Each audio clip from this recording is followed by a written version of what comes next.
Dear students, अस्सलाम वालेकुम। Accounting principle के आज के लेसन अकाउंटिंग इक्वेशन में आपको खुशामदीद कहता हूँ। हमारा आज का लेसन अकाउंटिंग इक्वेशन के बारे में है और आपको अपने चैनल सर नदीम की दुनिया में खुशामदीद कहता हूँ।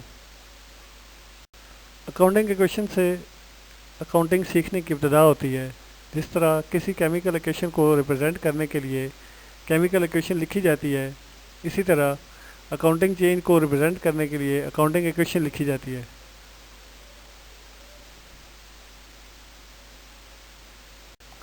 अकाउंटिंग इक्वेशन है assets is equal to capital plus liabilities. Proper question start करने से पहले इन तीनों आइटम्स के बारे में थोड़ा थोड़ा इंट्रोडक्शन कर लेते हैं। एसेट्स हर वो चीज़ जो बिज़नेस को स्टार्ट करने और उसे रन करने के लिए ज़रूरी है, जैसे कि कैश, बिल्डिंग, फर्नीचर वगैरह, इन सब को एसेट्स कहते हैं। दूसरे नंबर पे आता है कैपिटल, सरमाया, वो तमाम अशिया जिससे बिज़नेस स्टार्ट किया जाता है, जैसे कि कैश, गुड्स वगैरह। तीसरे नंबर पे है उधार या लोन, जिसको लायबिलिटीज़ कहते हैं, वो तमाम अमाउंट्स जो बिज़नेस ने थर्ड पार्टी को पे करनी होती हैं, वो लायबिलिटीज़ कहलाती हैं। बेसिक प्रिंसिपल, एसेट इंक्रीज़ हो तो एसेट में प्लस होगा, अगर एसेट डिक्रीज़ हो तो एसेट में से लेस या माइनस होगा। इसी तरह कैपिटल के बारे में, अगर प्रॉफिट हो तो कैपिटल में प्लस होगा और अगर लॉस हो या एक्सपेंस पे करे तो कैपिटल में से लेस होगा। लायबिलिटी, अगर लायबिलिटी या लोन में इजाफा हो तो प्लस होगा और अगर लायबिलिटी या लोन में कमी हो तो माइनस होगा। और एक बहुत ज़रूरी बात, जब भी कोई ट्रांजैक्शन होता है उसके बाद दोनों साइड यानी एसेट्स और कैपिटल और लायबिलिटीज़ का टोटल आपस में इक्वल रहना चाहिए। आज की प्रॉब्लम जो है वो कुछ इस तरह है कि Adil had following transaction inter these in accounting equation. Number 1, invested ₹15,000 in cash. Number 2, purchase goods for cash 7,500, purchase a home for ₹75,000, giving 50,000 cash and balance through a loan. Number 4, sold goods costing ₹1,000 for ₹1,500. Number 5, purchased a car for ₹28,000. Number 6, received cash as salary ₹6,000. Number 7, paid cash for loan ₹5,000 and interest ₹3,000. Number 8, paid cash for household expenses 3,000. Number 9, received cash as interest ₹2,000. अब इसका पहला transaction लेते हैं, जिसमें number 1, invested ₹1,50,000 in cash. इसका analysis ये है कि कैश इंक्रीज़ हो गया और कैपिटल इंक्रीज़ हो गया, इसलिए एसेट साइड पे हम कैश हेडिंग देंगे और नीचे लिखेंगे 1,50,000 और कैपिटल के नीचे लिखेंगे 1,50,000 और लायबिलिटीज़ खाली रहेगी। दूसरा transaction, purchase goods for cash ₹7,500। इसका एनालिसिस ये है कि एक साइड पे कैश डिक्रीज़ हुआ, दूसरी साइड पे दूसरा एसेट गुड्स इंक्रीज़ हुआ, इसलिए कोई दोनों एसेट्स में सिर्फ तब्दीली आएगी। तो हम कैश के कॉलम में जहाँ 1,50,000 लिखा है उसके नीचे 7,500 एंटर करेंगे, माइनस करेंगे, और दूसरी साइड पे 7 प्लस गुड्स लिख के नीचे 7,500 प्लस करेंगे। टोटल आ जाएगा कैश का 1,42,500 जमा 7,500 गुड्स का, तो टोटल 1,50,000। कैपिटल में कोई चेंजिंग नहीं आई, इसलिए दोनों एसेट्स में सिर्फ तब्दीली हुई है।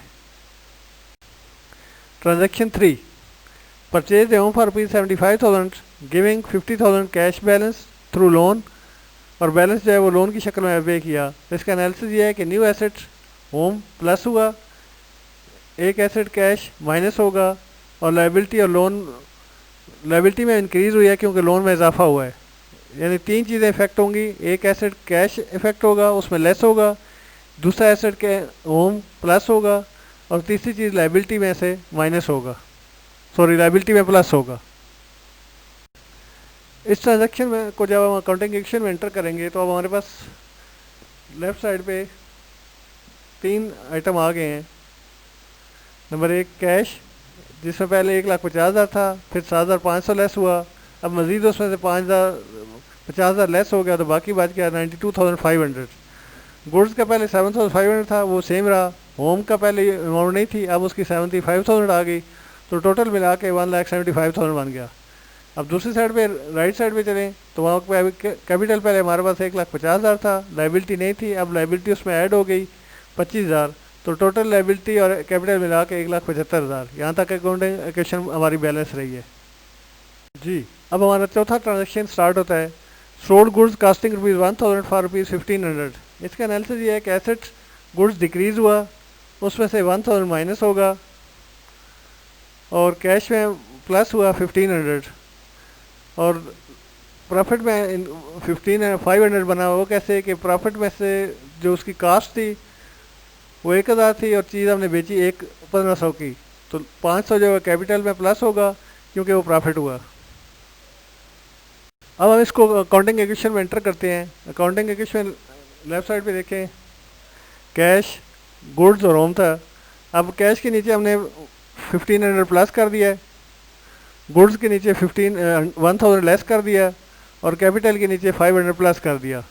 इन सब को प्लस माइनस करने के बाद दोनों साइडें 1,75,500 एसेट साइड और 1,75,500 कैपिटल और लायबिलिटी साइड बनती है। अब हम चलते हैं पाँचवें ट्रांजैक्शन की तरफ। Purchase a car for rupees cash 28,000। इसका एनालिसिस ये सिंपल था कि एक एसेट में तब्दीली हुई है, एक एसेट में प्लस हुआ, एक में माइनस हुआ। कैश में से माइनस हो गया 28,000 और कार एक एसेट है वो प्लस हो गया 28,000। सिंपल सा ट्रांजैक्शन है। इसी तरह जब हम इसको अकाउंटिंग इक्वेशन में एंटर करने की तरफ चलते हैं तो हम -28,000 करते हैं कैश में, थर्ड लास्ट कॉलम में, और 28,000 प्लस करते हैं कार वाले कॉलम में, थर्ड लास्ट कॉलम में ही 28,000 प्लस हो जाता है। तो टोटल वैल्यू वही ओवरऑल 1,75,000 जो पहले थी वही रहती है, एसेट साइड की भी वही रहती है और कैपिटल लायबिलिटीज़ को प्लस करने से भी वही 1,75,000 की रहती है। अब बारी आती है छठे ट्रांजैक्शन की। रिसीव्ड कैश एज सैलरीज भी 6,000 सॉरी। कैश इंक्रीज हुआ सो worth increase so capital increase. Cash में प्लस होगा 6,000 और कैपिटल में प्लस होगा 6,000। अब अकाउंटिंग इक्वेशन की तरफ आते हैं। यहाँ एसेट के नीचे जहाँ कैश की वैल्यू आ रही है वहाँ 6,000 ऐड हो जाएगा, प्लस करेंगे 6,000 थर्ड लास्ट कॉलम है, और इस तरह कैपिटल में 6,000 प्लस करेंगे तो टोटल वैल्यू जो एसेट्स की है वो 1,81,500 बन जाएगी और कैपिटल की और लायबिलिटीज़ के वैल्यू मिला के 1,81,500 बन जाएगी। जी तो फ्रेंड्स, अब हम चलते हैं ट्रांजैक्शन 7 की तरफ कि paid cash for rupees loan ₹5,000 and interest ₹3,000। इसमें दो ट्रांजैक्शन हुए हैं, एक तो कैश में कमी हुई है और दूसरा इंटरेस्ट एक एक्सपेंस हमने पे किया है और तीसरा हमारे लोन में कमी हुई है। एसेट लोन जो है वो डिक्रीज़ हो गया 5,000 प्लस 3,000 8,000, लायबिलिटी डिक्रीज़ हो गई 5,000 से और कैपिटल डिक्रीज़ हो गया एक्सपेंस पे करने की वजह से 3,000। इस ट्रांजैक्शन को जब हम अकाउंटिंग इक्वेशन में एंटर करते हैं तो हमारे पास थर्ड लास्ट कॉलम में आ जाता है -8,000, ये कैश में से लेस होगा, कैपिटल में से -3,000 यानी ये भी लेस होगा और लायबिलिटीज़ में से लेस होगा -5,000 कि लायबिलिटी कम हो गई 5,000, कैपिटल भी कम हो गया 5,000 और कैश भी कम हो गया 8,000। तो टोटल हमारा दोनों साइडों का टोटल जो है वो 1,73,500 1,73,500 आता है। जी तो अब हम मूव करते हैं आठवें ट्रांजैक्शन की तरफ। Paid cash for household expenses ₹3,000। इसका एनालिसिस ये होगा कि cash decrease so -3,000 in cash और business worth increase so capital will be decrease by 3,000। इसको जब हम अकाउंटिंग इक्वेशन में लेके आते हैं तो देखें थर्ड लास्ट कॉलम में 3,000 कैश में से और लेस हो गया, कैपिटल में से 3,000 लेस हो गया, तो टोटल वैल्यू 1,70,500 यानी 1,70,500 दोनों साइड पे एसेट और लायबिलिटीज़ की रह जाएगी। अब हमारा 9th ट्रांजैक्शन आता है कि रिसीव्ड कैश एज इंटरेस्ट 2,000। इसका एनालिसिस ये है कि cash increase so capital cash में प्लस होगा और वर्थ इंक्रीज इसलिए बिजनेस की वर्थ इंक्रीज हुई है तो वो भी कैपिटल में भी प्लस होगा। अकाउंटिंग इक्वेशन की तरफ चलते हैं तो यहाँ पे थर्ड लास्ट कॉलम में कैश में इंक्रीज़ हुआ +2,000 और कैपिटल में इंक्रीज़ हुआ +2,000, तो टोटल वैल्यू दोनों साइड की 1,72,500 रहेगी। In this video, I have tried to explain the rules of accounting equation as best as possible. Hopefully, you will be able to solve the question by yourself. In case any problem or confusion, please comment on the video or WhatsApp me at 0333 531 5538. You are always welcome. Take care. Allah Hafiz.